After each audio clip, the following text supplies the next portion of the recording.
tout ça. Ce sont des termes, voilà, c'est vrai que ça fait plaisir de l'entendre.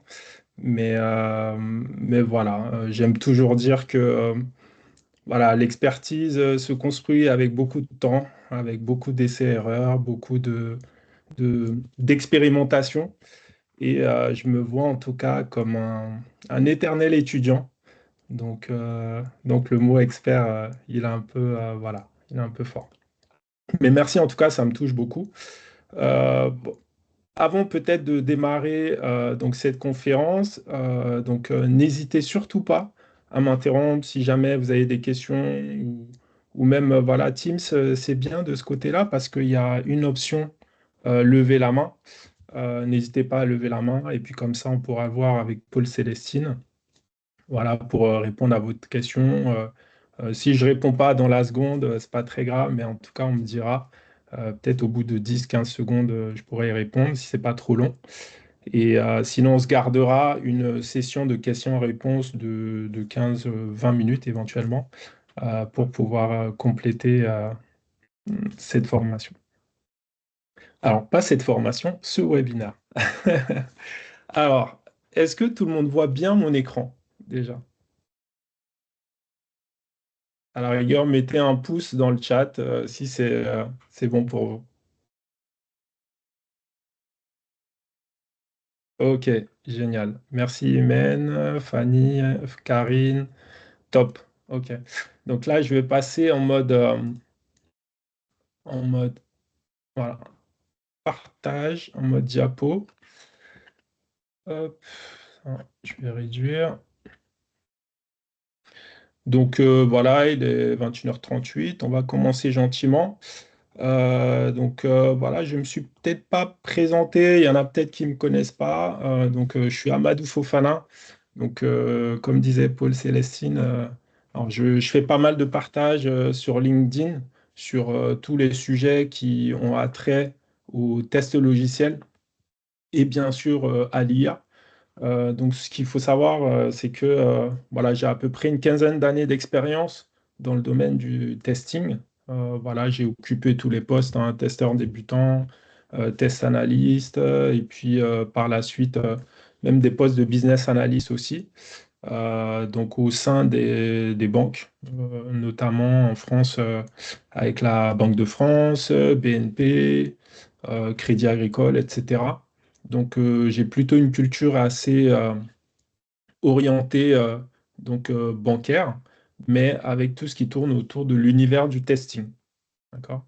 Et donc, à côté de ça, j'ai créé une plateforme de formation qui s'appelle PST pour Professional Software Testing, où j'accompagne d'autres étudiants ou des apprenants, ou même des gens qui sont en reconversion euh, au passage de l'examen d'ISTQB, mais beaucoup plus largement aussi, où je leur apprends justement comment utiliser l'intelligence artificielle dans leur quotidien de testeur.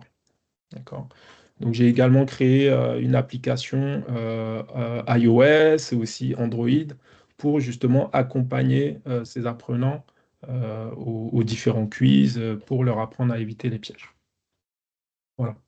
Donc voici une petite présentation de moi-même. Voilà. Pour l'instant, je ne sais pas si vous avez des questions avant qu'on rentre dans le vif du sujet. Pour l'instant, ça va? Oui, oui, ça va. Ok, génial. Donc le thème qui nous réunit aujourd'hui, donc c'est l'intelligence artificielle, donc au service de la qualité logicielle. D'accord? Donc opportunités, cas d'usage et perspectives. Vous voyez que j'ai essayé tant bien que mal de représenter les Oui, couleurs de la Côte d'Ivoire. c'est pas plus. Oui, Imen, tu Oui. avais une question? Non, pardon.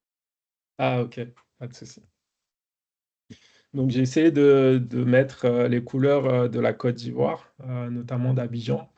Et avant même peut-être de rentrer dans le vif du sujet, je tiens à remercier personnellement Paul Célestine pour nos échanges et aussi remercier vraiment toute l'équipe d'Abidjan Test Conférence. Ça fait plusieurs mois qu'on discute. On a finalement réussi à caler une date, à trouver le bon thème. Et voilà, je tiens à dire que vraiment un grand bravo, sincèrement. Ça me fait très très plaisir de voir qu'il y a de telles initiatives qui émergent au sein du continent africain parce que je pense qu'on a beaucoup beaucoup de choses à apporter. Et surtout, l'ère de l'IA, c'est une opportunité qu'on ne doit pas louper.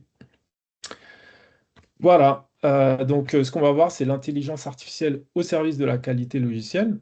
Mais concrètement, une fois qu'on a dit ça, qu'est-ce qu'on entend par là? Alors, aujourd'hui, vous le savez tous, donc il y a une question en tout cas qui circule, c'est comment utiliser l'IA parce que tout le monde en parle.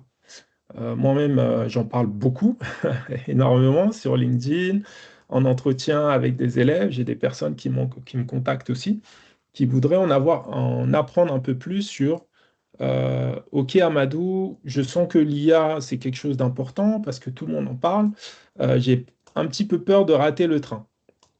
Donc, moi, je leur dis de toute façon, euh, pas de panique. Voilà, je pense que c'est la première réaction saine à avoir. Analyser ce qui est sur le marché, essayer d'identifier les différents acteurs et voir surtout comment est-ce qu'on peut l'appliquer à notre domaine. Parce qu'aujourd'hui, l'IA peut tout faire, il fait plein de choses.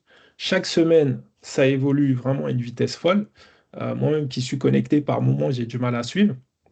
Mais il est très important déjà de commencer par identifier ses propres besoins. Et ici, donc, je vais vraiment faire le focus sur le testeur, à proprement parler, et même j'irai plus loin, le testeur ivoirien et africain au sens large du terme. Donc, moi, la question qui va m'intéresser aujourd'hui, c'est comment faire pour livrer des applications toujours de plus en plus fiables, toujours de plus en plus sûres et surtout mieux adapté aux utilisateurs? C'est une question que j'adore parce que on est toujours orienté utilisateur lorsqu'on va faire du test. Je sais bien, certains vont me parler des tests non fonctionnels, des tests de performance, etc. Oui, mais in fine, à la fin de la journée, on bosse toujours pour des utilisateurs. Donc le produit qu'on va leur mettre entre les mains, il faut qu'on s'assure que ce produit est safe et que en plus, il va remplir leurs besoins de bout en bout. D'accord? Donc dans leur utilisation de l'application en question, il va falloir que nous, testeurs, on puisse garantir, entre guillemets, que cette application va répondre à leurs besoins. Bien entendu, nous ne sommes pas les seuls parce que la qualité ne relève pas que des testeurs, elle va aussi relever des business analysts, des autres membres de l'équipe, de dev également, et de toutes les parties prenantes qui s'engagent dans la qualité. Donc, comme je le disais, voilà, on va vraiment faire un focus sur l'environnement africain, mais surtout abidjanais, parce que c'est un pôle qui est vraiment en pleine mutation, notamment avec la Abidjan Test Conference. Il y a également le CITL aussi, donc, qui a été lancé. C'est vraiment moi, un secteur qui me fait très très plaisir parce que quand je vois qu'il y a de telles initiatives, ça veut dire qu'on a pris conscience de non seulement de la formation, mais aussi de l'accompagnement de tout un écosystème. D'accord? Donc le fait d'avoir un écosystème, ça permet aussi de faire découvrir le métier de testeur et pourquoi pas créer des vocations. Surtout dans une période où tout le monde dit que l'IA va nous remplacer. Donc jusqu'à preuve du contraire, on continue de bosser pour certains. Maintenant, il ne faut pas se leurrer. Moi, il y a une phrase de Jason Young, le PDG de NVIDIA, que j'aime bien citer par moment. C'est que ce n'est pas l'IA qui va nous remplacer, mais on sera remplacé par quelqu'un qui, lui, sait utiliser l'IA. D'accord? Donc derrière, on a tout intérêt à essayer de se pencher sur le sujet, à essayer de découvrir et pourquoi pas mettre la main dans le cambouis pour aller tester des outils simples et gratuits qui existent aujourd'hui. D'ailleurs, je vais vous en faire la preuve dans cette formation, dans ce webinaire. Ok, donc le contexte ouest africain, comme je le disais, un bug n'est pas seulement un bug. Alors, pourquoi est-ce que je dis cette phrase? C'est-à-dire que dans ce contexte ouest africain, je sais qu'on utilise beaucoup des, des plateformes, notamment de transfert d'argent, des mobile money, de MTN Money, Orange Money, etc. D'accord? Donc, les cas les plus communs qu'on peut avoir, c'est votre paiement a été bloqué. D'accord. Paiement bloqué. Pourquoi? Peut-être parce qu'il n'y avait pas suffisamment de fonds sur le compte, ou alors le transfert n'a pas abouti. Derrière ce transfert n'a pas abouti, il faut aller chercher pourquoi. D'accord. Donc le fait de commencer à se poser des questions, c'est vraiment la première qualité, selon moi, d'un bon testeur. Donc derrière, il y a aussi d'autres cas de figure qui interviennent souvent, c'est les notions de doublons. Donc, moi-même qui travaille dans les banques, on a très souvent des cas de test à réaliser, à exécuter, dans le cas où un paiement pourrait être exécuté deux fois, ou alors un virement a été envoyé deux fois de suite. Donc, dès l'instant qu'on a ce type d'anomalie ou de défaut, il faut penser justement à mettre un garde-fou en face pour venir vraiment le tester. D'accord? Parce qu'un client qui va être débité deux fois, je ne pense pas qu'il sera content.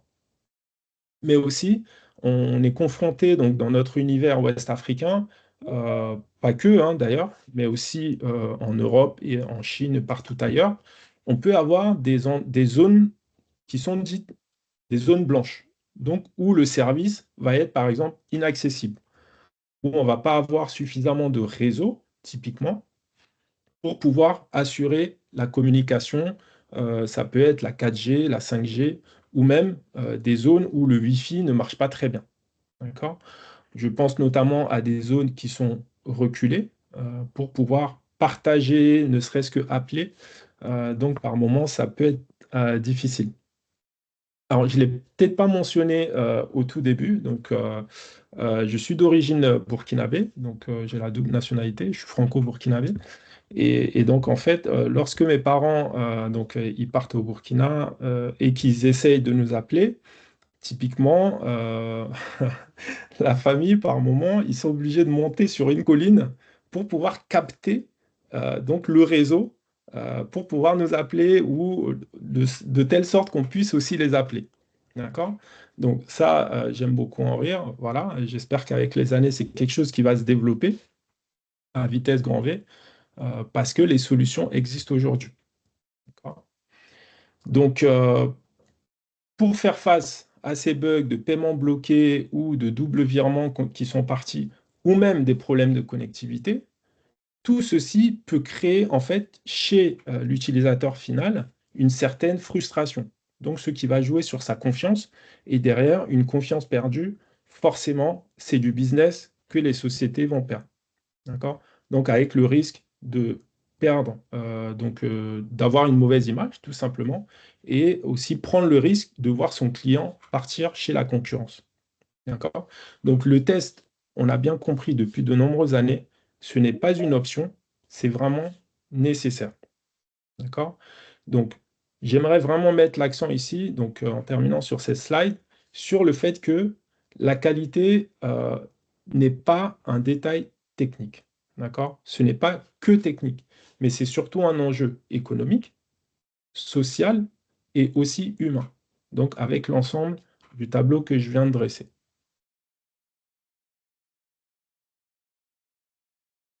Peut-être avant de passer à la suite, est-ce qu'il y a des questions pour l'instant? Ça va, je vais pas trop vite? Ok. Allez-y, Fanny. Ah, votre micro est coupé, Fanny. J'ai vu que vous avez levé la main.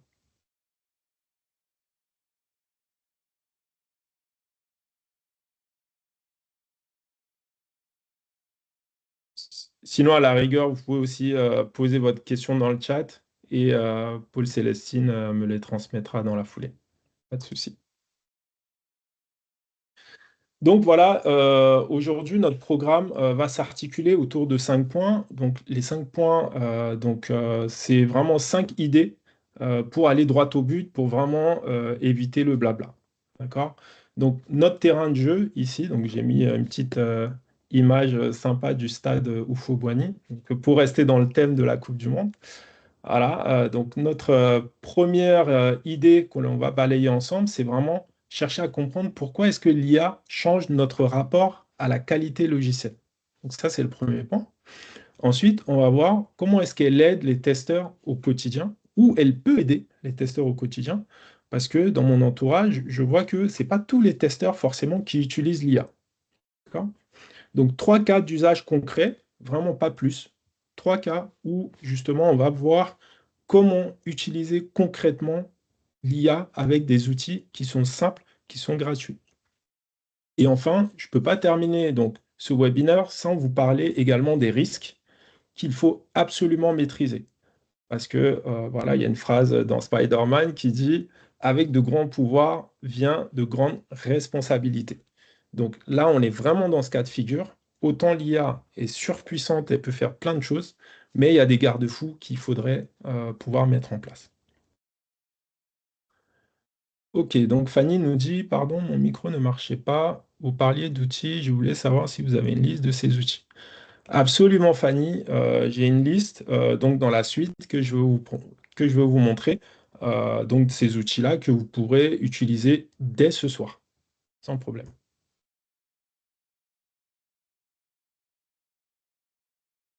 Super. OK, et puis le dernier point qu'on va voir ensemble, c'est comment est-ce que le métier de testeur va évoluer. Donc, j'ai pas de boule de cristal, mais c'est une projection, selon moi, que je regarde. Mais de toute manière, ce qu'il faut se dire, c'est que c'est un, c'est un domaine qui est en constante évolution. D'accord? Rien n'est figé dans le marbre, mais il y a des actions qu'on peut prendre dès aujourd'hui en tant que testeur pour pouvoir suivre le mouvement. Donc, ça va être très important. Donc, ici, avec l'arrivée donc de l'IA, on va passer de la QA classique au QA testeur augmenté. Donc, moi, c'est un thème que j'aime bien. J'ai d'ailleurs créé donc, sur LinkedIn une petite newsletter que j'ai appelée le testeur augmenté. Parce que à l'heure de l'intelligence artificielle, ce qu'on va chercher à faire, c'est construire la qualité non seulement à chaque étape donc, du développement du produit, mais on a vu qu'il était possible d'introduire l'IA pour chacune de ces étapes-là. D'accord? Donc, hier, donc quand je dis hier, bon, c'est avant novembre 2022, avant ChatGPT. Donc, même si les intelligences artificielles existaient déjà, mais ce n'était pas accessible au niveau du grand public, ce qu'on faisait essentiellement, on faisait du test à la fin. Maintenant, on avait aussi développé des méthodologies agiles où justement on essayait de faire du test first, donc tester en premier, pour permettre justement d'écrire les cas de test avant que les développeurs ne commencent à coder. Donc, c'est vrai qu'il y avait une tentative qui a plutôt bien fonctionné sur de nombreuses années. Mais ce qu'on voit malgré tout, c'est que la plupart des projets ne donnent pas suffisamment de crédit au testing. D'accord? On corrige souvent avec de l'urgence ou alors on va attendre de faire vraiment le test à la fin. Et cela va présenter comme limite le fait d'avoir des délais courts, des exigences qui sont souvent incomplètes de la part des business analysts.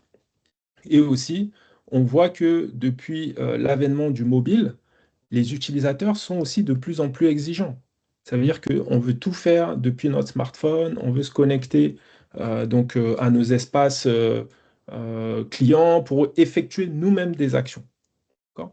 Donc là, chaque industrie a été obligée vraiment de se renouveler et qui plus est, avec l'arrivée de l'IA, là, il n'y a vraiment plus le choix.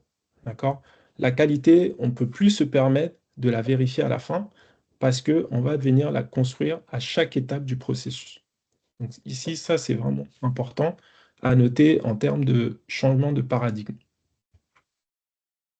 Donc, pour continuer donc, avec l'exemple des mobile money, très souvent, enfin très souvent, dans une équipe de business analyst qui échange avec des testeurs, on peut avoir une petite règle métier qui va nous dire, on cherche à vérifier que on ne peut pas faire de transfert supérieur à 500 000 francs CFA par jour. D'accord? Donc, admettons, on est sur MTN Money ou Orange Money. C'est peut-être une limitation, voilà, au niveau fonctionnel que l'on veut introduire. Maintenant, en apparence, il s'agit d'une simple phrase. D'accord? Mais ça peut être quelque chose d'assez piégeux, parce qu'on peut se dire, je vais juste faire le test avec 500 000 francs CFA. Mais sauf que, quand on est testeur, comme je le disais, on est amené à se poser de plusieurs questions. D'accord? Donc, les questions que l'on va se poser, c'est quel est le plafond de transactions par jour? Donc, est-ce que là, on parle par jour, par mois, par semaine? Il faut venir définir la fréquence. Donc, il y a plein de questions comme ça qu'on peut se poser. Et aussi, qu'est-ce qui se passe si l'utilisateur saisit exactement 500 000 ou alors 499 000 ou alors 500 001? Vous voyez? Donc, on peut avoir, donc, quand on est formé, on est testeur professionnel, on sait qu'on va avoir un tableau d'équivalence ou une répartition d'équivalence. Donc ça, c'est des choses très, très importantes. Mais aussi, qu'est-ce qui se passe si on dépasse les 500 000? Est-ce qu'il y a des frais qui sont inclus? Typiquement, c'est quelque chose qui arrive très souvent en banque. Lorsqu'on dépasse notre limite, il y a des conséquences. Aussi, faut savoir qu'il faut tester donc, la robustesse de la connexion. Encore une fois, on peut être dans des zones dites blanches où la connexion ne passe pas bien. Qu'est-ce qui se passe si on commence à envoyer notre paiement et que la connexion coupe? D'accord? Donc, tous ces cas de figure, il faut pouvoir les identifier, les anticiper. D'accord? Donc, on peut aussi avoir, par exemple, un SMS de notification pour dire que notre virement est parti. Mais lorsqu'on appelle le bénéficiaire va dire, je suis désolé, mais je n'ai pas reçu mes 500 000 francs CFA. Qu'est-ce qui se passe? D'accord? Donc tout ça, c'est des problèmes qu'on peut être amené à éviter si l'on sait poser les bonnes questions. J'ai beaucoup parlé de questions. Maintenant, qu'est-ce qui se passe si je suis testeur débutant et que je n'ai pas forcément tous ces réflexes? Donc la bonne nouvelle, c'est que là, l'IA va pouvoir nous aider. OK? Parce on fera un petit test tout à l'heure. On verra que avec une user story, d'accord, on peut demander à l'IA de nous générer des cas de test. Lorsqu'on parle de cas de test, on va parler de cas de test nominaux, on va parler de cas de test limites, mais il faut savoir aussi identifier quels sont les risques auxquels on peut être confronté. D'accord? Donc tout ça, là, l'IA va pouvoir nous aider. OK? Et cela, avec cette puissance, c'est que l'IA va générer ces questions en quelques secondes. Alors que nous, en tant que testeurs, souvent, à partir d'une ou plusieurs user stories, on peut prendre une à 2 heures pour rédiger des cas de test. En plus, on risque d'en oublier. Mais avec une IA bien entraînée, avec laquelle on arrive à poser les bonnes questions, on peut trouver des cas de test pertinents. Alors, j'ai beaucoup parlé. Est-ce qu'il y a des questions jusque-là?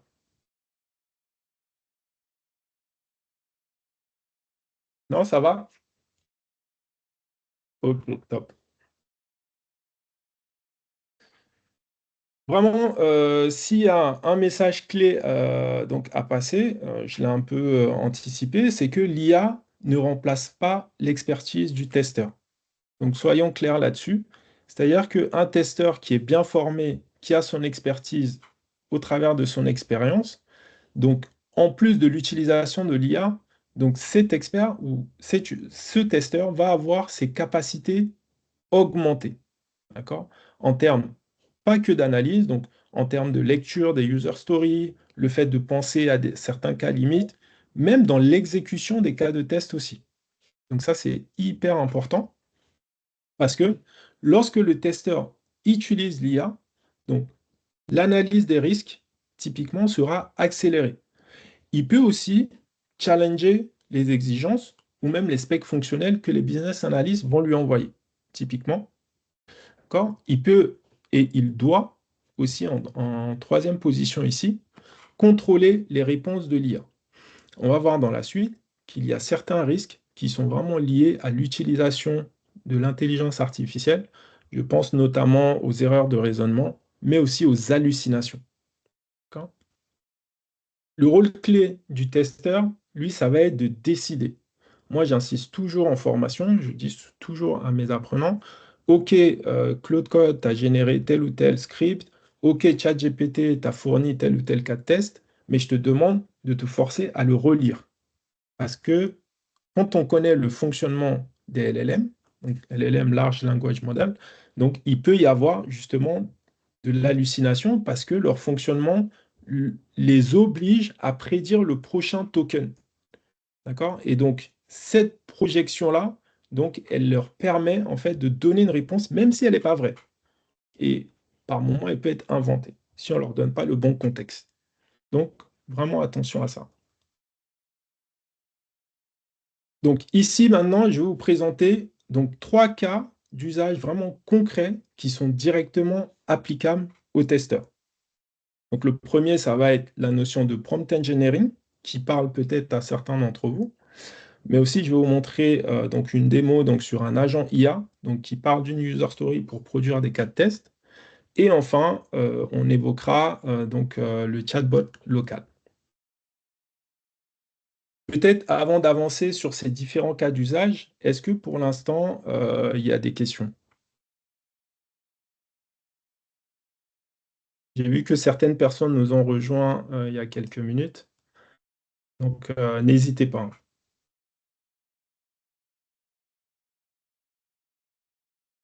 Alors, le premier cas d'usage, alors, je vois un participant, KS, Kassoum. Bienvenue Kassoum, posez votre question. Oui, bonsoir Fofana. Bonsoir. Vraiment très heureux de participer à ta séance. C'est vrai que c'est peut-être pour moi une première. Aujourd'hui, disons, les autres fois, je n'ai pas pu. Malheureusement, aujourd'hui. Bon, heureusement, fort heureusement, aujourd'hui, j'ai pu quand même me connecter. Alors, je suis tout à fait d'accord avec toi sur l'aspect de l'hallucination des IA, mais aussi certains spécialistes disent que tout se résume au niveau du contexte, comme tu l'as mentionné. Mais ma question est celle-ci. Est-ce qu'il y a des prompts spécifiques pour les testeurs et est-ce qu'il faudrait toujours se fier à ces prompts-là ou au contexte dans lequel on veut que notre IA s'exécute par rapport au test? Donc, c'est une question intéressante. Donc, si je comprends bien, est-ce qu'il existe des prompts spécifiques aux testeurs? La réponse est clairement non, parce que les réponses ne sont pas toujours spécifiques à un domaine en particulier. Mais là où vous avez raison, c'est qu'il faut préciser avec le contexte. D'accord? Donc, dans la Exactement. manière de s'exprimer à l'IA, il faut lui définir un contexte bien précis afin qu'il puisse justement générer cette spécificité. Donc, c'est comme ça que je pourrais répondre. D'accord. Maintenant, ça m'amène à ma deuxième question. Mhm. Bon, toi, en tant que spécialiste, qu'est-ce que tu penses de la fuite de données ou de la divulgation d'informations? Parce que certaines personnes se basent ou utilisent leur contexte avec tout ce qu'il y a comme spécification fonctionnelle rédigée par les business analysts et ils donnent toutes ces informations à l'IA comme Mhm. contexte et se basent sur ça pour accélérer leur activité en tant que testeur. Donc, c'est quoi la directive ou c'est quoi les bonnes pratiques en matière? Parce que chez moi, ça a fait débat quand même Oui, sur ce point-là. Merci beaucoup. excellent. Excellente question, Kassoum. Je suis vraiment ravi que tu la poses parce que donc, dans la dernière partie, donc, je vais parler donc, de tout ce qui est sécurité et de réglementation au niveau de l'usage donc de l'IA. Donc, je pourrais répondre à ta question au moment où je vais justement présenter cette partie-là, si ça te va. D'accord, merci beaucoup. Donc, donc, justement, ici, dans le prompt engineering, donc comme disait Kassoum, hein, vous voyez ici, donc au niveau du contexte, il faut vraiment arriver à nourrir donc, votre IA, donc la machine à laquelle vous allez poser des questions pour obtenir des réponses. Il faut lui donner le maximum de contexte sur votre projet, votre domaine, l'application concernée. Typiquement, est-ce que c'est une application web ou alors est-ce que c'est une application mobile? D'accord? Comme contexte, je peux dire je suis dans le domaine bancaire, dans l'énergie, dans l'aéronautique, dans l'automobile, etc. Mais avant même d'arriver au contexte, moi je préconise toujours de donner un rôle à l'IA. D'accord? Qui est-ce que l'IA doit incarner? Donc ça va venir déjà orienter les réponses qu'il va vous fournir, donc en essayant déjà de limiter donc son champ d'action. Donc nous, dans le domaine du test, donc je vous montrerai dans l'exemple, moi je commence toujours par dire tu es un testeur senior ou alors tu es expert dans tel domaine. Donc le fait de donner ce rôle-là à l'IA, ça va lui permettre justement de fournir des réponses pertinentes. Donc pour fournir des réponses pertinentes, il faut pouvoir venir donner ici des instructions qui elles aussi sont pertinentes. Il faut être clair le plus possible. Le petit secret que je donne à mes apprenants en formation, c'est comme instruction, commencer toujours par des verbes d'action ou des verbes à l'infinitif. Un peu comme si on donnait un ordre. Vous allez dire navigue sur ce site ou alors réalise telle action. Il faut vraiment être directif et limite faire comme une personne à qui on donnait des ordres pour être sûr que même nous, on est certain de ce qu'on va demander à l'IA. Donc derrière, il faut aussi arriver à donner de la data, donc des données d'entrée, comme des spécifications, des règles métiers. Donc tout ça va dépendre vraiment de l'environnement dans lequel vous travaillez. Donc un aspect du prompt engineering que beaucoup oublient, même moi le premier, donc dans le rush, je ne pense pas toujours à le mettre, mais c'est important lorsqu'on veut faire du travail vraiment sérieux avec les contraintes. Donc, il faut vraiment définir des limites donc, sur justement un périmètre que l'IA ne doit pas dépasser. C'est un peu le garde-fou. D'accord? Et enfin, le format de sortie, donc, c'est je demande à l'IA, je veux par exemple générer des cas de test sous le format Gherkin ou alors le format Excel ou encore sous format XML. Voilà. Donc, en ayant ces 6 composantes, on peut permettre d'avoir vraiment des réponses réellement exploitables. D'accord? Et donc, pour ce cas d'usage, je vous encourage, justement, on y arrive à quelques outils. Je vois quels outils IA recommandez-vous aux équipes QA aujourd'hui. Kassoum l'a fait remarquer, dans certaines entreprises, ça pose toujours débat. Il faut toujours faire attention à ne pas copier-coller des données confidentielles de votre entreprise. Ça peut être des données clients, ça peut être des specs, etc. Il faut faire vraiment très attention. Oui, Imen, vas-y. Euh, oui, je voulais ajouter quelques informations sur le prompt engineering. Bon, ça se base sur un retour d'expérience. C'est que Mhm, je décris ce que je veux, exactement comme ce que tu viens de présenter. Et, mhm, et avant de lui demander, je lui propose tout d'abord de me poser des questions s'il y a mhm, quelques points qui sont pas clairs. Et à partir de ces questions, je lui propose, je le limite quand même à une dizaine, voire quand je sais que le contexte il est un peu plus complexe, du coup, je propose voire même une vingtaine. Et mhm, j'essaie de répondre à ces questions. mhm. Et par la suite, avec ces différents éléments, je peux donner le go. Et Magnifique. un autre point sur les contraintes aussi, je demande concrètement, si tu ne sais pas, écris, tu ne sais pas seulement. C'est pas la Ah. peine de partir loin. Pour diminuer l'hallucination et qu'ils partent à gauche, à droite et essaient de me satisfaire sans réponse concrète. Voilà. Ma- Ouais, magnifique. Ce sont vraiment Ah. d'excellents réflexes. Justement, dans le prompt engineering, on va avoir différentes techniques comme le few shot prompting, le meta prompting, etc. Donc, auquel tu fais référence, Imen. Ça va être de poser une question à l'IA pour vous aider à construire le prompt. Donc, c'est vraiment super d'entendre vraiment de telles utilisations. Oui, Fanny, vous avez levé la main également.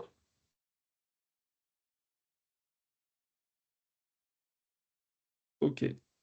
Peut-être toujours le problème de micro, mais sinon, mettez votre question dans le chat. On va y répondre. Donc, en termes d'outils, voilà. Donc, moi, concrètement, admettons, je découvre ce webinaire, je suis testeur, je me suis toujours posé la question, quels sont les outils que je peux utiliser? Très simplement, je vais vous renvoyer vers Gemini. Gemini, vous avez un compte Google. Voilà, vous l'avez gratuitement. Encore une fois, quand on dit gratuitement, derrière, si c'est gratuit, c'est que c'est vous le produit. Là, on ne peut rien y faire.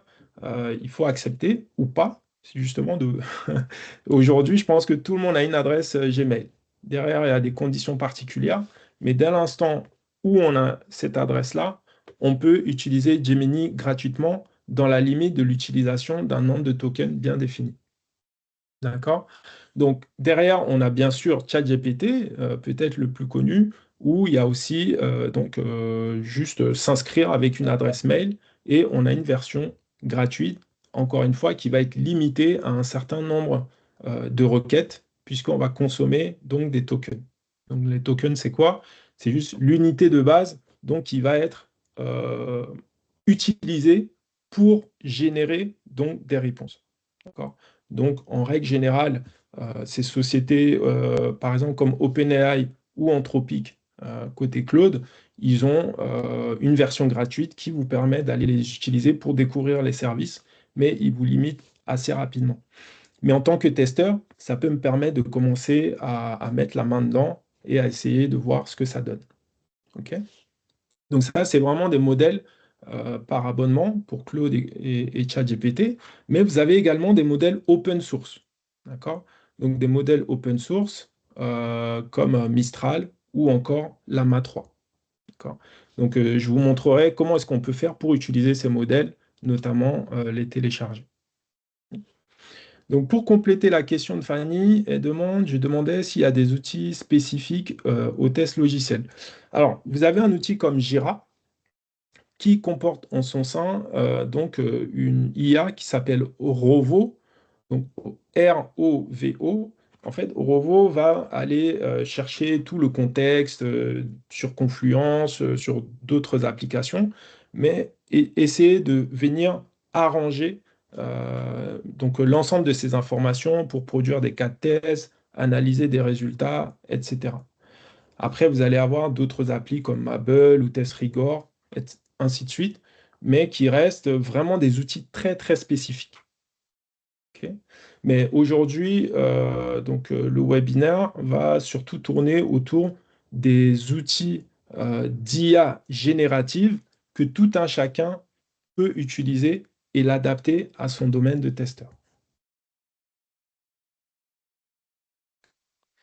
Donc, un outil que je vous conseille, vraiment, voilà, peut-être certains d'entre vous le connaissent, c'est arena.ai, ou encore, avant, ça s'appelait, j'ai oublié le nom, mais aujourd'hui, c'est arena.ai. Vous allez pouvoir utiliser donc différents modèles, par exemple ici comme GPT-5 ou Gemini, d'accord? Typiquement, vous pouvez produire la même réponse, mais en utilisant deux IA pour comparer laquelle vous retourne la meilleure réponse. Aujourd'hui, vraiment, pour moi, c'est l'alternative la plus simple que tout un chacun peut justement aller utiliser. Mais ici, donc, j'ai mis l'encadré où il est écrit Your prompt may be shared publicly to support AI research. OK? Donc, en bon français, ça veut dire que vos prompts peuvent être partagés de manière publique pour venir soutenir la recherche dans l'IA. Donc, concrètement, ça veut dire quoi? Ça veut dire que la société derrière arena.ai donc, va prendre les prompts que vous le mettez en entrée pour entraîner des modèles ou même, c'est un peu leur business model, c'est que derrière, ils vont pouvoir vendre ce service à des maisons comme Google, comme OpenAI ou comme Alibaba, etc., euh, pour que les gens utilisent les IA, mais derrière, ils vont se servir de ça pour mieux entraîner leur modèle. Donc, il y a de la data qui est produite. Donc ça, il faut le savoir dès le départ. C'est pour ça que je dis, et je le répète, ne mettez pas vos données confidentielles ou même des données clients. Voilà, ça pourrait causer des petits soucis. Ok. Alors, est-ce que Rovo est gratuit? Alors, je sais que moi, j'utilise une version gratuite donc de Jira, mais j'ai jamais vraiment essayé Rovo. Donc, c'est une bonne question donc, que je vais prendre et puis je verrai si je peux l'utiliser, Imen, et puis je reviendrai vers toi. Après, il y a Karine qui demande Rovo est par défaut dans Jira ou Confluence? Oui, en fait, Rovo est par défaut dans Jira, mais il est capable d'aller chercher des données qui sont dans Confluence. Donc, c'est surtout un de mes anciens apprenants qui l'utilisait à son boulot. Donc, c'est vraiment un outil que personnellement, j'ai jamais encore utilisé. Ok. Donc, maintenant, je vais vous faire une petite démo donc, sur le... Ouais, Imen, vas-y. Oui, oui, mis à part Rovo, il y a des outils qui sont pas gratuits, comme, Experitest ou Jira ou X-Ray même. Ils ont développé des solutions avec l'IA pour récupérer, des exigences et d'avoir accès directement sur Confluence, Jira et fournir directement des cas de test qui sont déjà rédigés. Super. Il y a cette partie, il y a aussi, par rapport à, par exemple, Experitest ou j'ai oublié l'autre outil, oups, j'avais assisté à leur, atelier et il fait concrètement jusqu'à l'automatisation des tests. Du coup, à partir de la rédaction des tests, l'automatisation et la mise en place de tout, le processus, complet. Mais bien sûr, c'est pas tout seul en totale autonomie, c'est grâce au prompting, bien sûr, et un suivi, un revue de code nécessaire juste après leur, codage. Voilà. Nice. Donc, ils arrivent à compléter tout le processus de bout en bout de manière automatique grâce à Exactement. l'IA. C'est Exactement, ça? de Jira directement et qui ressemble un peu à X-Ray, mais qui Ouais. s'est, directement intégré dedans et il va développer, selon le langage de programmation qu'on souhaite mettre en place ou le framework aussi. Et Mhm. avoir vraiment tout, dans un seul endroit. Donc, c'était Nice. vraiment une très belle démo qui date depuis l'année dernière. C'est sûrement cette année, ça aurait pu être développé plus. Ah oui, Ah, Linka, merci, je crois que c'est Linka, oui. Je sais plus, mais super. Ouais, effectivement, Linka, d'ailleurs, ils font pas mal aussi de posts sur LinkedIn. C'est vraiment intéressant hein, ce qu'ils réalisent. Et surtout, n'hésitez pas à demander des démos ou même à essayer par vous-même pour voir vraiment si ça répond à vos besoins. Donc, c'est vraiment top. Ok, et donc, alors j'ai arrêté le partage donc, de la présentation. Est-ce que déjà tout le monde voit bien mon écran?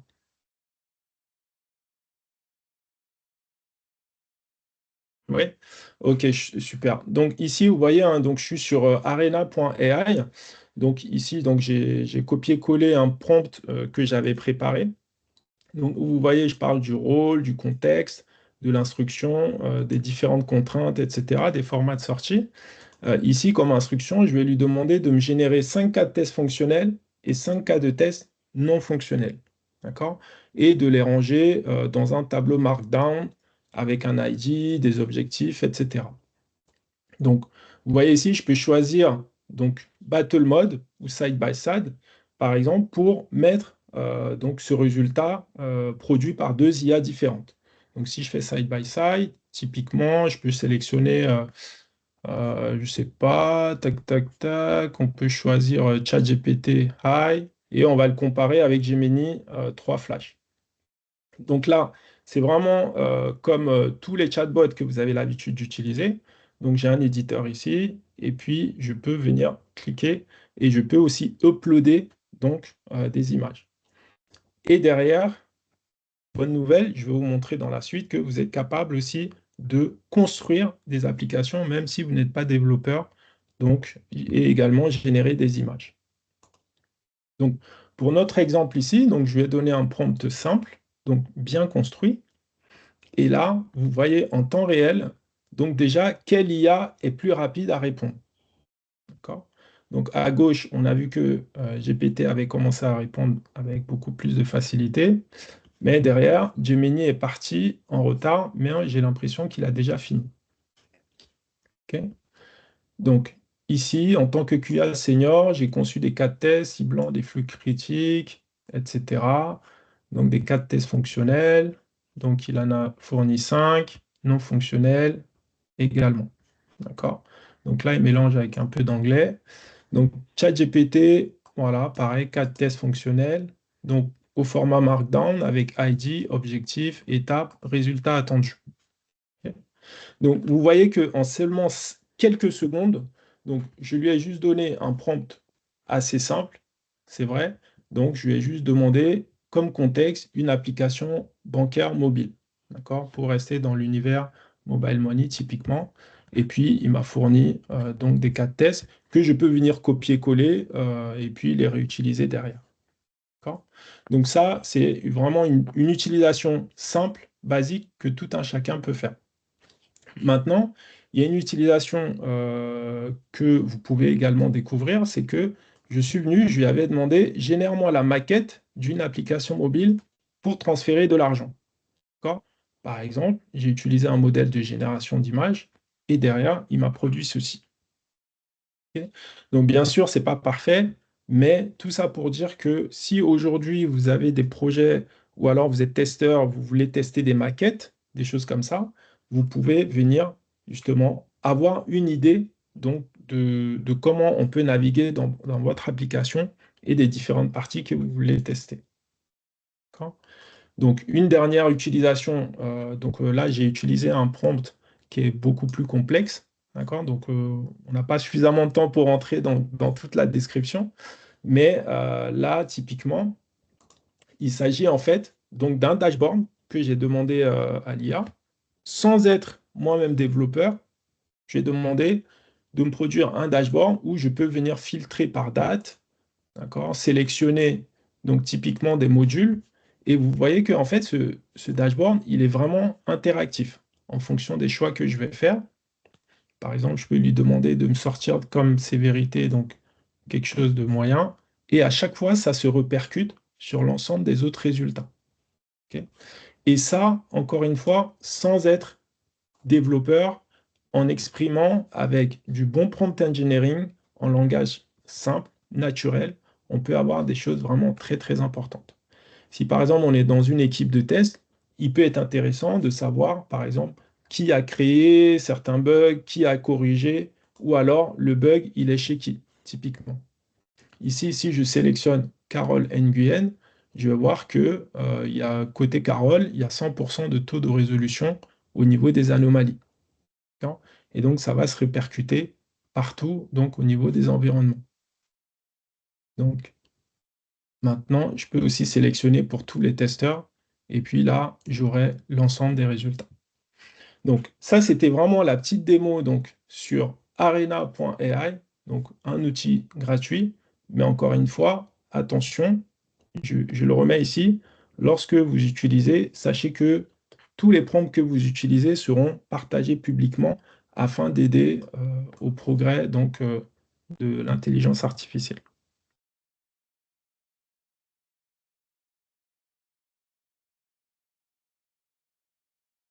Ça va jusque-là? OK. Donc, deuxième cas. Je crois qu'il y a des questions pour toi. Hein. Ah, on pourrait avoir le prompt pour avoir ce dashboard. Oui, bien sûr, Karine, avec grand plaisir. Alors, là, je vais typiquement revenir. Hop.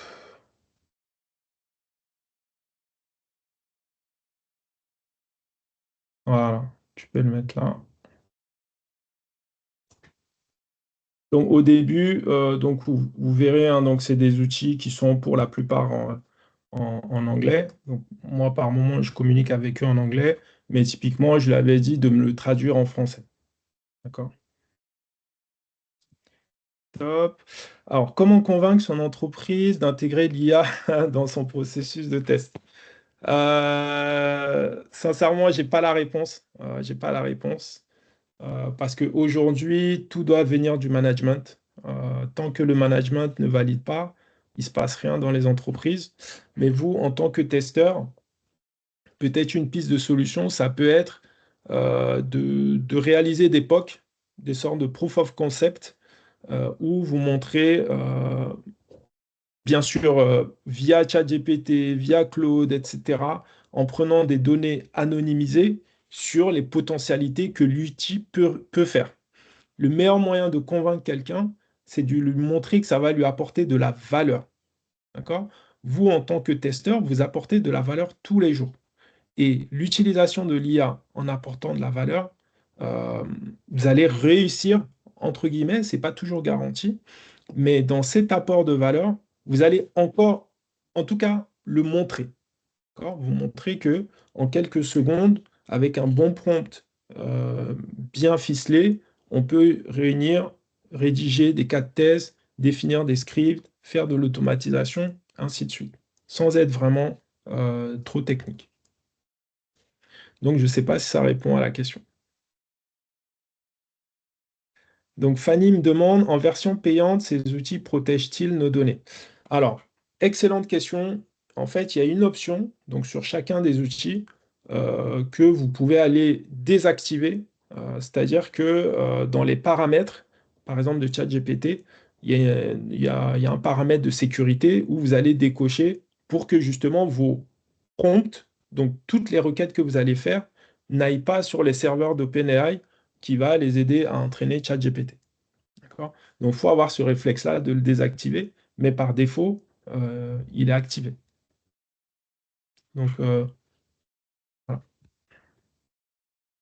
Donc, l'IA est-elle capable de détecter des bugs qu'un testeur humain pourrait manquer? Je dirais oui, oui, oui, bien sûr. Derrière, ça reste des machines qui sont de plus en plus performantes, notamment avec toutes les fonctionnalités de vision langage, c'est-à-dire qu'aujourd'hui, les IA peuvent voir ce qui se passe sur votre écran et aller naviguer. Donc, ils jouent aussi le rôle de testeur et ils sont de plus en plus performants à chaque modèle.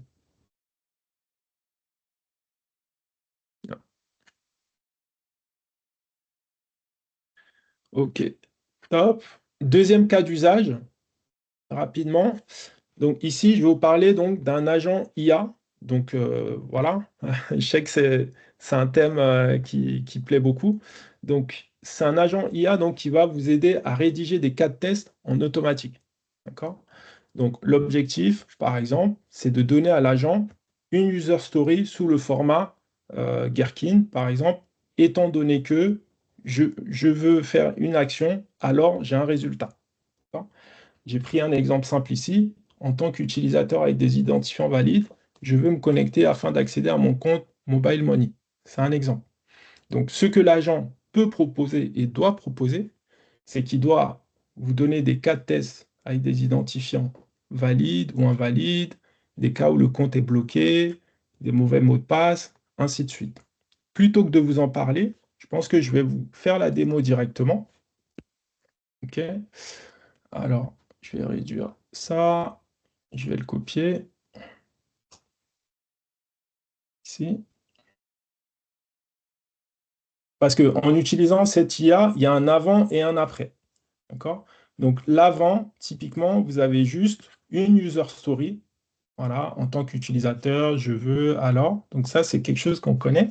Mais derrière, grâce à l'IA et l'outil que je vais vous montrer, vous allez pouvoir partir d'une user story simple et définir des cas de test pertinents que vous allez pouvoir utiliser et importer. D'accord? Et donc, dans cet import, vous allez pouvoir le faire sous différents formats. Donc, cet outil qui utilise un agent derrière, donc c'est un outil que j'ai personnellement développé. Donc voilà, j'ai fait pas mal de communication là-dessus sur LinkedIn. Et donc, j'ai assez des bons petits retours. Donc, c'est un outil qui est en accès libre jusqu'à la fin de l'été, parce que dès le mois de septembre, il deviendra payant. D'accord. Donc, je vous fais cette démo rapidement de cet outil qui s'appelle QA Test Generator. Donc, QA Test Generator, il se présente donc de la manière suivante. Donc, transformez vos user stories en cas de test en seulement 30 secondes. Donc ça, c'est la promesse que j'apporte. OK. Donc j'ai collé la user story donc, de notre exemple. En tant qu'utilisateur avec des identifiants valides, je veux me connecter afin d'accéder à mon compte Mobile Money. Donc là, pour aller rapidement, je vais activer le mode direct. En fait, le mode direct, c'est quoi? C'est qu'il s'oppose au mode où l'IA va vous poser des questions pour générer des cas de test. Vous voyez ici qu'en quelques secondes, donc, il y a toute une machinerie derrière de prompt engineering et puis des différents modèles que je choisis. Je vais générer des cas de tests fonctionnels, d'accord, avec des identifiants, des descriptions, des steps, d'accord, aussi avec des cas limites, voilà, tels que des blocages après plusieurs tentatives infructueuses, des timeouts de session, etc., mais aussi des risques. Et vous voyez en bas, j'ai implémenté donc différents formats d'export, Markdown, TXT, CSV, Gherkin et Squash TM. Mais honnêtement, avec tous les échanges que j'ai eus pour l'instant avec les différents utilisateurs, c'est souvent Jira qui plaît beaucoup, parce que c'est très utilisé en entreprise, mais aussi Squash TM parce que c'est open source, et puis il y en a qui aiment bien aussi gérer leurs différents cas de test. Donc, plutôt que de l'avoir en brut comme ça, donc j'ai fait une fonctionnalité où vous allez venir réussir à modifier les différents cas de test. Vous voyez le titre, connexion nominale réussie, les prix conditions. Par exemple, ici, vous pouvez supprimer donc, ou ajouter des nouvelles lignes. Donc là, dans le cadre de l'exercice, pour aller vite, en fait, ce qu'il faut savoir, c'est que Jira impose que chaque test step, donc chaque cas de test, chaque étape de test, pardon, ne dépasse pas 255 caractères. Donc, pour notre exemple, je vais simplement réduire le nombre de steps pour être sûr de vous montrer justement l'import dans Jira. Après, derrière, vous pouvez modifier. Par exemple, vous pouvez simplement faire supprimer ou venir compléter. Donc, je peux aussi sélectionner, par exemple, tout un cas de test. Là, j'ai des cas de test limites pour supprimer. Ouais, il y avait une question? Non? OK. Donc, là, par exemple, j'ai pas mal de lignes. Donc, pour sécuriser l'export, par exemple, je vais supprimer là. Alors, dans la session timeout, si je peux par exemple supprimer les deux premiers, etc.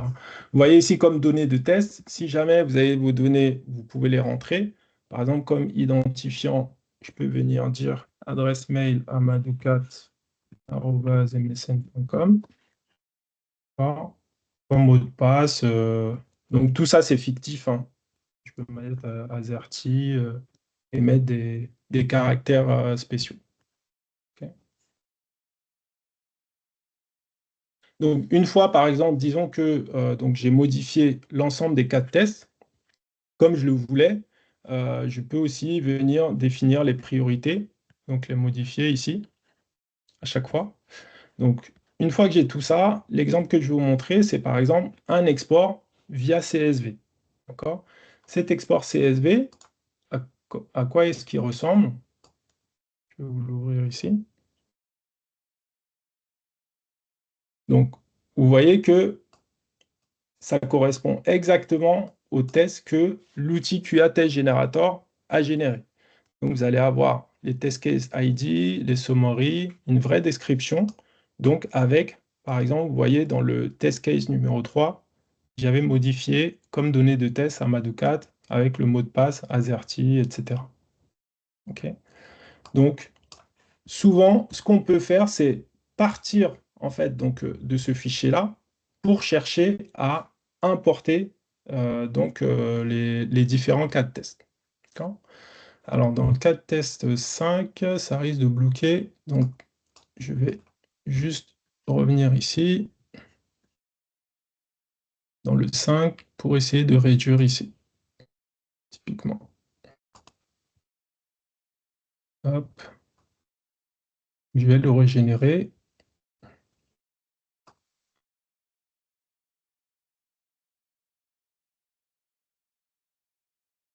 Donc voilà, typiquement, ici, j'ai un fichier Excel que je peux partager avec mes collègues. Mais dans ce partage-là, pour être sûr de ne pas trop occuper les mails, donc j'ai créé une fonctionnalité qui va permettre d'importer directement dans Jira. OK? Donc ici, donc, j'ai une instance Jira gratuite, hein, avec une simple adresse mail, voilà, c'est gratuit. Et donc là, ici, vous allez voir que je vais réactualiser. Donc, il n'y a aucun ticket au niveau de mes tableaux. Donc, ce que je peux faire, c'est venir importer. Donc, je vais mettre dans liste. Il n'y a aucun ticket pour l'instant. Je fais importer des tickets à partir d'un fichier CSV. Donc, il y a dans Jira ce qu'on appelle un fichier de configuration. Donc, en fait, ce fichier de configuration, il permet simplement de reconnaître l'ensemble des champs. Donc, je vais prendre le dernier fichier exporté. Donc, je vais faire suivant. Donc, vous voyez, il reconnaît directement l'ensemble des paramètres que j'ai prédéfinis. Donc, ici, il les a reconnus. Donc, je fais suivant. Donc, toujours avant de faire démarrer l'importation, pour ceux qui ont l'habitude de travailler donc, sur Jira, je préconise vraiment de toujours valider l'ensemble des données, d'accord, avant d'exporter. Vous voyez ici que j'avais 7 cas de test, donc il y a 7 tickets qui ont été créés. Donc moi, ce que je vais faire, je vais juste cliquer sur démarrer l'importation. Et donc là, ça démarre.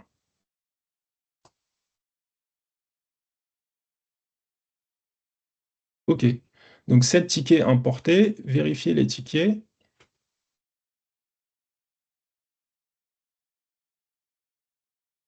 OK, donc là, il me met qu'il en a importé qu'un, ce qui est bizarre. Voilà, OK, donc si je vais sur test login, vous voyez ici, donc ça m'a mis tout de suite dans le tableau, donc sur les tickets à traiter ou à faire. Donc je vais me mettre sur la liste, qui est beaucoup plus parlante. Donc il y a 2, 4, 6, 7. Donc on a bien nos 7 cas, donc connexion nominale, échec de connexion, etc. Et vous voyez ici la date de l'import, donc le 21 juillet, 22h38, heure de Paris. Voilà. Donc, vous allez me dire, OK, Amadou, c'est sympa d'avoir juste la liste, mais une fois arrivé dans Jira, est-ce que je peux les adapter? Donc, la réponse est clairement oui. Je peux sélectionner un test au hasard et vous voyez que c'est exactement ce que QA Test Generator vient de produire. Par exemple, comme échec de connexion identifié incorrect. Donc, si je vais sur le fichier, ça correspond au cas de test numéro 2, échec de connexion identifiant incorrect. Et donc, derrière, directement dans Jira, j'ai mes préconditions, j'ai mes test steps, exactement ce qui a été généré. Et donc, voilà, je peux venir attribuer à quelqu'un mes différents tickets, ou même, encore une fois, les déplacer, par exemple, sur en cours, etc. Ou alors, si jamais il y a un ticket qui est terminé, je peux venir le déplacer comme ça. Donc, voilà, j'ai vraiment voulu faire cette démo parce que ça vous permet aussi de voir que avec une bonne utilisation de l'IA, on peut vraiment gagner énormément, énormément de temps.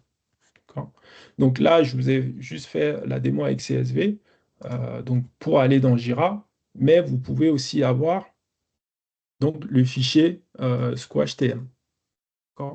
Donc, il y a un fichier XLS, et derrière, en fait, je l'ai vraiment développé pour correspondre aux différentes spécifications donc, de SquashTM pour pouvoir venir faire les test cases séparés avec les différentes étapes de test. Et ça, pareil, donc une équipe qui utilise donc SquashTM peut prendre ce fichier et l'importer directement dans leur outil de test. Donc j'ai été un peu vite sur cette partie-là parce que je vois que le temps avance, mais est-ce que avec tout ce que je viens de vous montrer, il y a des questions? Alors, comment faire pour les avoir directement comme ticket de cas de test au lieu de tâches?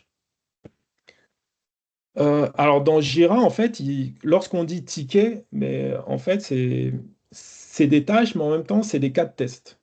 Alors, je vais revenir sur Jira. vous allez voir que, en fait, donc, lorsque je déplie, donc, c'est ticket dans le sens Jira, mais vous allez voir que vous avez l'intitulé de votre cas de test, vous avez les détails, les préconditions, vos différentes steps, et aussi le résultat attendu. D'accord? Ça, typiquement, c'est vraiment la définition d'un cas de test. Et derrière, si vous voulez jouer donc, sur les priorités, vous pouvez aussi. D'accord? Amado, Mhm, parce que là, ça se voit que c'est un type de ticket que tu as pu configurer côté admin selon des caractéristiques avec ces champs-là qui sont ISO cas de test, mais aussi il y a l'utilisation de X-Ray qui est un peu plus différente mhm. pour la sortie qui est plutôt exploitable plus dans le marché. Donc, Oui, je ne sais pas si on peut aussi avoir une extraction en mode X-ray avec même format et voir aussi le format Gherkin qui est aussi plus demandé vis-à-vis de oui. l'automatisation, etc. C'est une très bonne question. Alors, le format Gherkin, effectivement, on peut l'utiliser donc, pour la partie BDD en utilisant Cucumber. C'est pour ça que je l'ai généré aussi. Mais pour l'instant, j'ai pas eu énormément d'utilisateurs qui m'ont demandé pour X-Ray, mais si c'est une demande qui s'intensifie, clairement, ce sera avec grand plaisir que je pourrai implémenter cette fonctionnalité. Ok, très bien. Je t'en prie. Alors, Kassoum, tu avais une question? Oui, pas une question, peut-être une contribution. Je vois que tu utilises la version cloud de Jira. Mhm, Je ne sais pas si c'est bien. Voilà. Pour les anciennes versions, surtout les versions SaaS, c'est juste apporter une contribution hein, à l'invité qui parlait de tâches. Pourquoi est-ce que ne pas utiliser la tâche ou le ticket? Mais il faut peut-être rappeler, préciser que dans la version cloud, maintenant, ou la nouvelle version de Jira qui est cloud, la mhm, notion de type de Jira a été revue et s'appelle dorénavant des labels. Donc, tous les tickets Jira vont être considérés comme des tickets normaux, mais mhm. au-delà de ça, c'est le même principe et c'est dans la configuration que, en tant qu'admin, que on pourra définir les labels et les classifier en fonction de choses. Donc, l'ancien concept qu'on avait de Jira version serveur en interne, disons propriétaire, n'est plus. Mhm. C'est cette nouvelle appellation. La raison pour la... En fait, chez nous, on a eu à faire cette transformation, donc plus ou moins je suis véritablement Ok. à l'aise quand je vois l'écran qui est présenté actuellement. Bah, C'était juste super une contribution. contribution. Super contribution. Bah écoute, tu vois, Kassoum, je ne savais pas. Je n'avais pas cette nuance justement de passage au label avec la version cloud ou pas. Euh, donc, euh, très content pour cette intervention. Merci encore. Top. Je t'en prie. Top. Et puis voilà, donc là, ici, je vous montre rapidement donc, l'export au format Gherkin, que j'ai téléchargé hein, depuis ici. Hop, depuis ce bouton-là. Et vous voyez aussi que dans, dans les exemples, vous voyez qu'on peut retrouver mon adresse mail fictive que j'ai mis avec Azerty aussi. Donc le Gherkin, très rapidement, peut-être pour ceux qui ne connaissent pas forcément, c'est des scénarios tests qu'on va écrire au format given, when, then. D'accord? C'est l'équivalent anglophone lorsqu'on dit étant donné une certaine situation, quand je réalise une certaine action, alors j'obtiens un certain résultat. D'accord? Donc cet export-là, il va venir faire également en Gherkin. D'accord? Mais aujourd'hui, vraiment le plus robuste, ça reste Jira. Et puis bien sûr pour ceux qui utilisent SquashTM. Donc je vais donc terminer rapidement donc, sur le dernier cas de figure. Hop, donc on a vu l'agent avec QA Test Generator. Donc Maintenant, qui, qui a déjà entendu parler de Olama?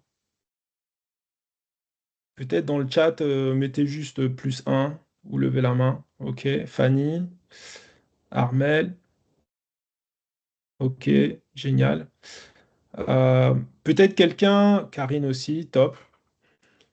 Est-ce que justement, parmi ceux qui ont déjà entendu parler ou même peut-être utilisé, quelqu'un veut prendre la parole pour l'expliquer en 2, 3 phrases? Ce n'est pas une obligation, mais je propose. OK, Karine, super. Vas-y, tu as la parole.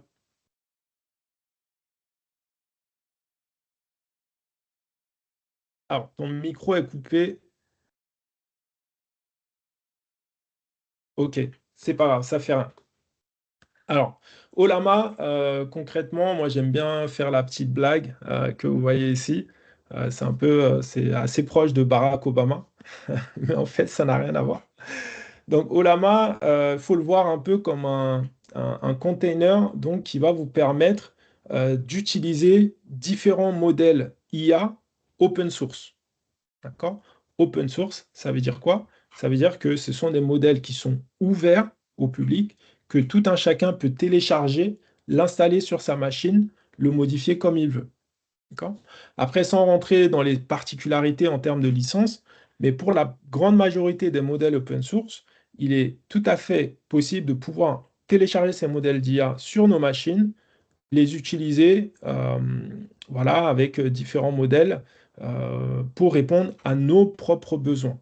Donc ça vient régler pas mal de petits soucis, notamment en termes de confidentialité, puisqu'on en parlait, parce que derrière, en fait, toutes vos actions, toutes vos requêtes vont rester en local, vos données ne vont jamais quitter votre machine.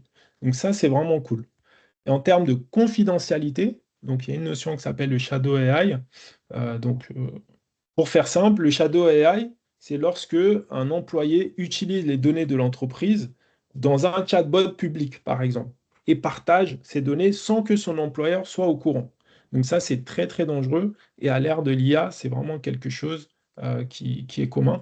Alors que si on a un modèle open source sur notre machine ou sur un serveur de l'entreprise, on peut être assuré de cette confidentialité parce qu'on gère tout de bout en bout. Et ça a quoi comme conséquence? Eh ben, ça permet justement une forme de liberté.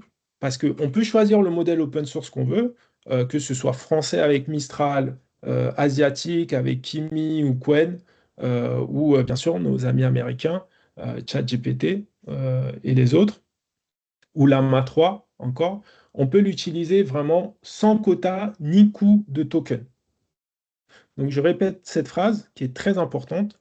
On peut utiliser ces modèles open source via Olama sans coût, donc sans rien payer, sans échanger de tokens, sans se retrouver à être limité dans leur utilisation. Et la bonne nouvelle, c'est que, donc ça paraît trop beau pour être vrai, la bonne nouvelle, c'est que ça permet jamais de sacrifier la confidentialité. On n'a pas à donner notre adresse mail, on n'a pas à donner nos données personnelles pour pouvoir utiliser. C'est vraiment une aubaine que je conseille à tous les testeurs. Tout à l'heure, on a vu arena.ai où il y avait des notions de confidentialité où vos prompts peuvent être partagés publiquement, d'accord? Mais là, cette fois-ci, avec Olama, ce n'est vraiment pas le cas, d'accord? Donc, profitez vraiment de cette occasion, c'est gratuit. Vous allez sur olama.com et puis vous pouvez télécharger donc cette application qui va vous permettre d'exécuter ces modèles. Alors, très bonne question, ces modèles sont-ils aussi puissants que les LLM américains? Alors, la réponse est ça dépend. Je vous fais une réponse à la normande, mais euh, je- pourquoi en fait j'hésite autant? Parce que j'ai utilisé récemment le modèle Gemma 4 de Google. Le modèle Gemma 4 de Google, franchement, il rivalise avec un chat GPT 4.0 d'il y a simplement peut-être un peu moins de 2 ans. Donc, bien évidemment qu'il ne va pas compétir avec un Fable 5 ou un Opus 4.8, qui sont des versions de Claude. Je ne veux pas perdre tout le monde avec les différents modèles, mais en termes de puissance, vous pouvez avoir des puissances qui seront satisfaisantes pour les tâches que vous voulez réaliser. Analyse des exigences, génération de cas de tests, génération de scripts, ou même faire de l'automatisation via des workflows. Donc, c'est des puissances qui sont largement suffisantes, et d'autant plus que vous allez avoir cette notion de fenêtre de contexte qui ne cesse de s'élargir. D'accord? Donc, je vais vous montrer un exemple simple, justement de Olama, qui va me monter la tête. Hop. Voilà, ça ressemble à ça. Lorsque vous arrivez, vous pouvez justement venir sélectionner un modèle qui n'est pas installé sur votre machine, mais vous avez la capacité en fait d'aller sur le site, voilà, olama.com. Je vais le mettre dans le chat pour ceux que ça intéresse. Hop. Voilà, typiquement, moi je conseille toujours, lorsqu'on n'a pas une machine très puissante, de vraiment faire des choses assez simples pour ne pas que ça prenne trop de ressources sur votre machine. D'accord? Je vais juste montrer un petit exemple ici. Tac. Avec notre fameux prompt bien structuré. Si je le donne à la MA3, on va voir ce que ça produit.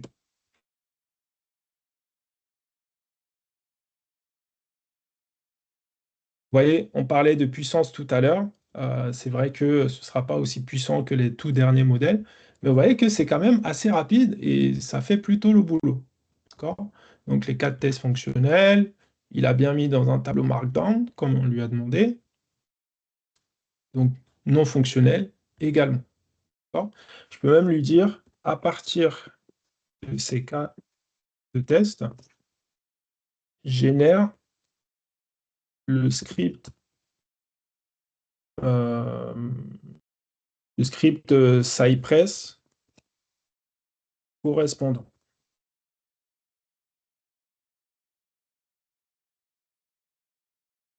Et donc là, moi, sans être développeur ni automaticien expert, vous voyez que j'ai généré en quelques secondes des cas de test et derrière, je lui demande le script Cypress en JavaScript.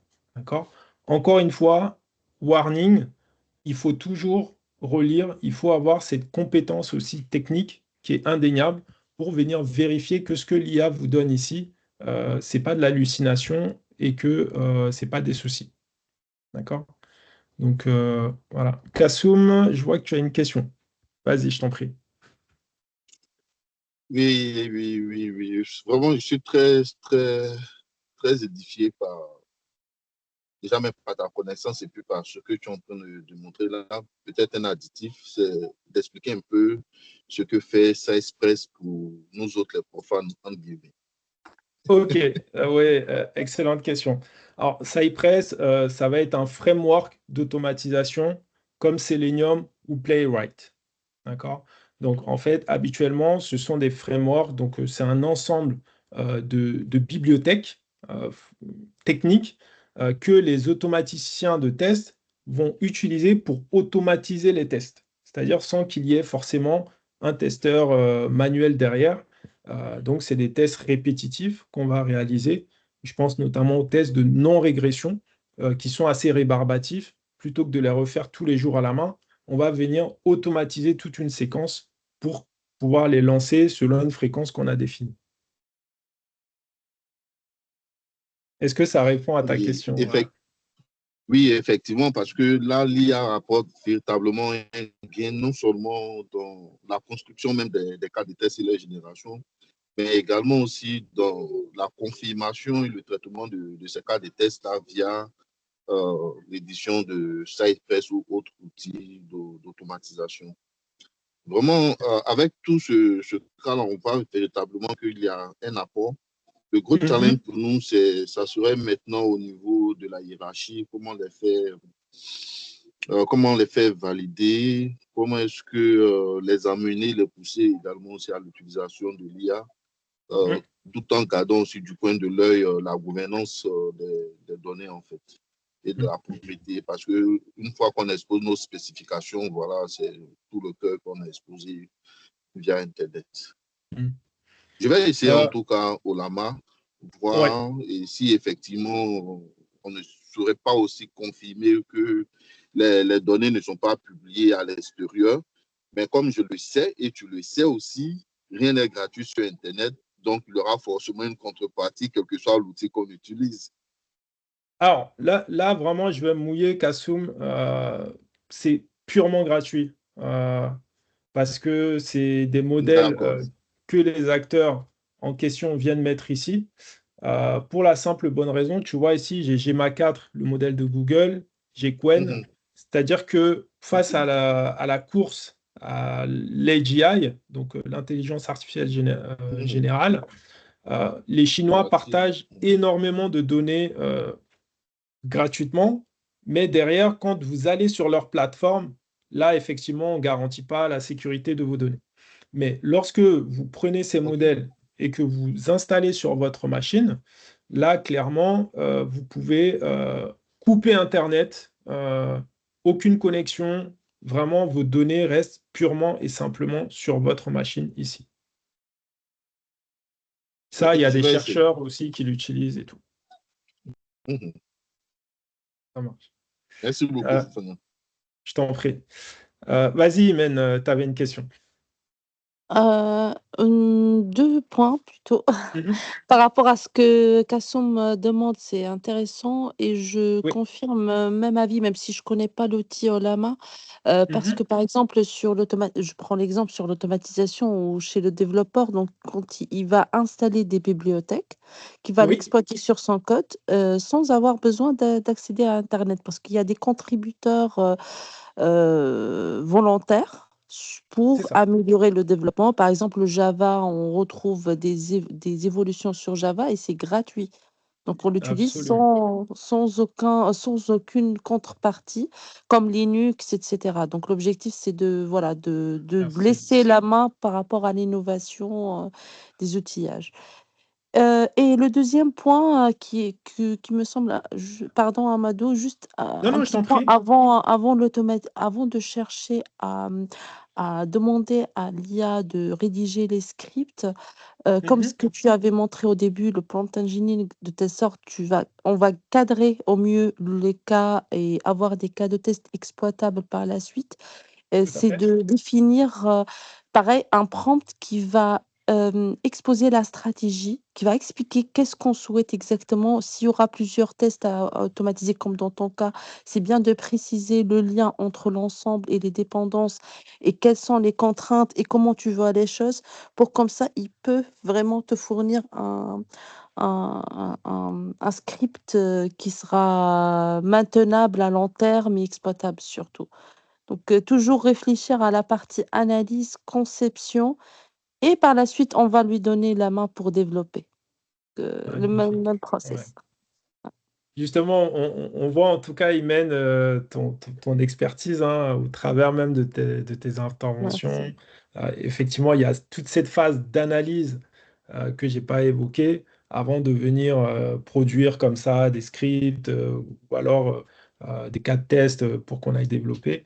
Bien sûr, il y a toute une stratégie à avoir lorsqu'on veut vraiment bien faire les choses. D'accord. Donc, effectivement, c'est un très bon point.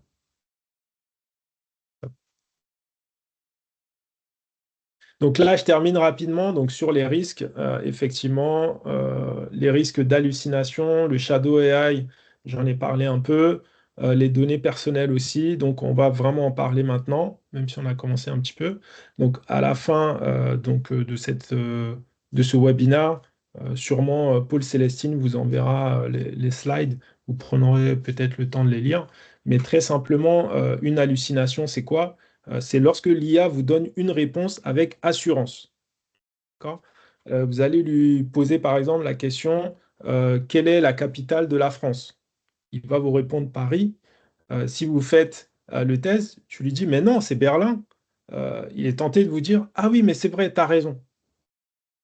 D'accord. Donc, par moment, l'IA va vraiment vous donner avec une très grande assurance quelque chose qui est complètement faux Donc attention à ça, au risque d'hallucination.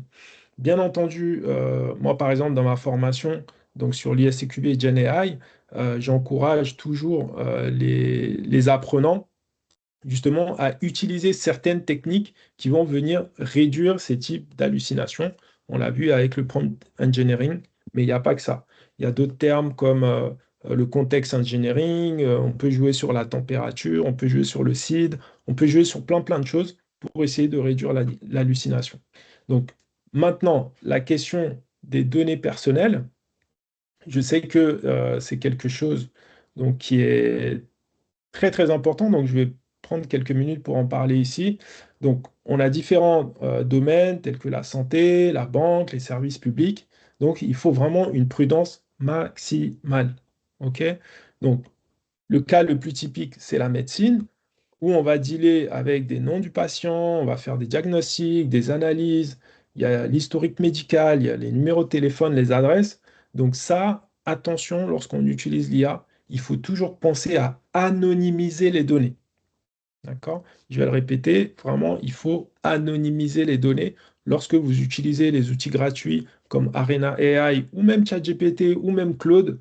Ne mettez jamais les données personnelles. C'est très important.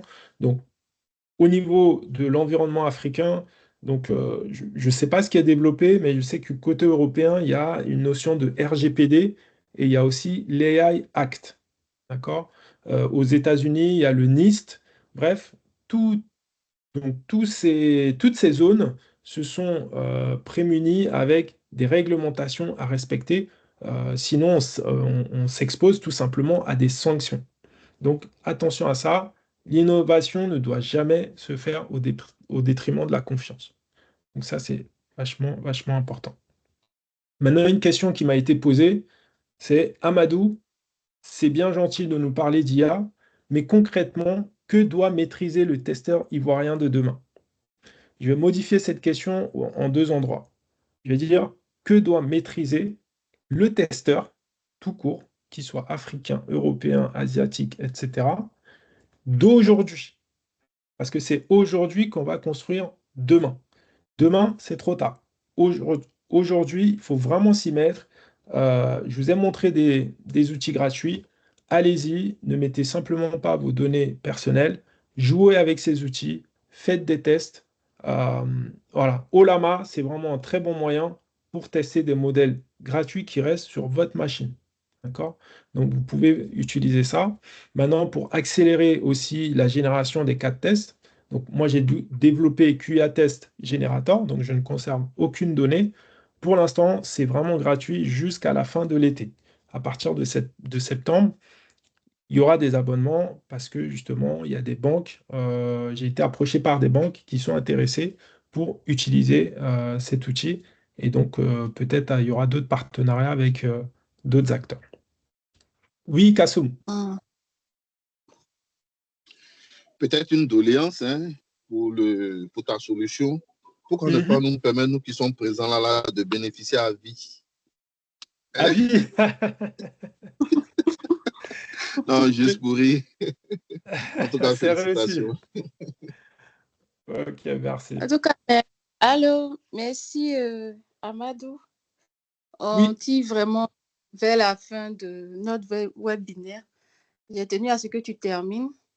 Oui. Voilà, donc... Tu as bien raison. Tu as bien raison. Est-ce que j'ai encore 3 minutes? Ok, je te laisse 3 minutes. Merci beaucoup. Merci. Je te laisse 5 minutes. Je te laisse 5 minutes pour terminer. Non, t'inquiète, on a fini. Donc, vraiment, cette question essentielle, avec un focus, bien sûr, le testeur ivoirien, parce que là, on est à la Abidjan Test Conférence. Donc, voilà, j'ai voulu retenir 3 points. Si vous avez 3 points à retenir aussi, c'est maîtriser les fondamentaux, le prompt engineering, définir c'est quoi un LLM, c'est quoi une fenêtre de contexte, c'est quoi un token, etc., etc. Donc, pour cette partie-là, donc sur ma plateforme, dont je vous enverrai le lien, j'ai rendu en gratuit le premier chapitre, vous pouvez le regarder, et donc ça traite vraiment des fondamentaux qu'il faut maîtriser. Les usages de l'IA, au-delà de simples de simplement rester passif, maintenant, vous devenez acteur. Donc, avec tout ce qui est prompt, comme on a vu, les agents IA avec QA Test Generator, je n'ai pas voulu rentrer dans des trucs trop complexes, les workflows N8N, que j'enseigne également dans ma formation. Donc, il faut aussi maîtriser la partie vraiment sécurité de la data. J'insisterai toujours sur ça. Il faut garder le contrôle et toujours garder l'humain dans la boucle. Ok. Donc, avoir cette responsabilité pour ne pas copier-coller des données clients donc, vers des acteurs qu'on ne connaît pas. Ok. Donc, la Côte d'Ivoire, l'Afrique en général, a une vraie opportunité. Vraiment, l'IA rebat les cartes en termes de technologie. Vous avez vu que n'importe qui a accès à Internet, qui télécharge Olama, qui télécharge des modèles d'IA qui peuvent être aussi puissants qu'un ChatGPT 4.0, sans connexion Internet, on peut lui couper, vraiment, il peut se trouver au fin fond de n'importe où. Il peut vraiment faire de la recherche, il peut créer, il peut adapter des solutions qui sont vraiment très orientées dans nos langues, dans nos paiements, dans nos réseaux et dans nos services. D'accord? Pour conclure, l'IA ne supprime pas le besoin de qualité, elle le rend encore plus important. Donc, on aura toujours besoin de testeurs. Je vous remercie. Et j'ajoute pour conclure que les devs utilisent maintenant l'IA. Donc, il y a des erreurs, énormément. Donc, notre rôle est vraiment de veiller que l'IA utilisée par le dev répond correctement aux besoins et l'hallucination, elle est toujours là. Donc, Absolument. oui. En tout cas, merci beaucoup, Fofana, pour ta présentation. Ça a été vraiment instructif. Voilà, tout le monde peut le dire. Hein. Oui, merci. Ah Non, ouais, franchement, intéressant. voilà. C'est un Oui, grand oui, plaisir. il y a un replay et je veux dire merci vraiment à tous les participants. Voilà, surtout à ceux de France avec le décalage horaire. Vous avez tenu à être là, vraiment merci. Merci à tout le monde. Voilà, vous avez tenu à vous connecter, vraiment merci beaucoup. Ouais, Voilà, et Abidjan Test conférence se poursuit. Vous pouvez toujours nous suivre sur nos différentes pages LinkedIn, X et sur notre chaîne YouTube aussi. Vous pouvez avoir en fait tous nos anciens webinaires aussi instructifs. Voilà, pour je confirme. tous ceux qui sont tests et tous ceux qui veulent des personnes assez curieuses qui veulent s'intéresser au métier de testeur. Donc vraiment, merci. Merci, Iman, pour ta présence. Merci, Iman, pour ta présence. Merci beaucoup. Merci à à vous tous et c'était génial. au plaisir d'échanger en tout cas. Et oui. Voilà, donc restez connectés sur la page pour avoir le replay. Voilà, vous entendez Yes. ma fille. Bon, il est déjà endormi là. Ah oui, Non. ah bah. Amadou, il a fait la berceuse. Je l'ai couché. Eh oui. La testeuse junior vous salue. Oh, elle a grandi là. Ah là là, elle a Et très grandi. Ok. Donc, Bah, merci encore à tous. merci à tous et puis je vous souhaite de passer une très très belle soirée. À bientôt. merci. Merci. Merci. Bonne Au revoir. soirée. Au revoir. Bonne soirée, au revoir.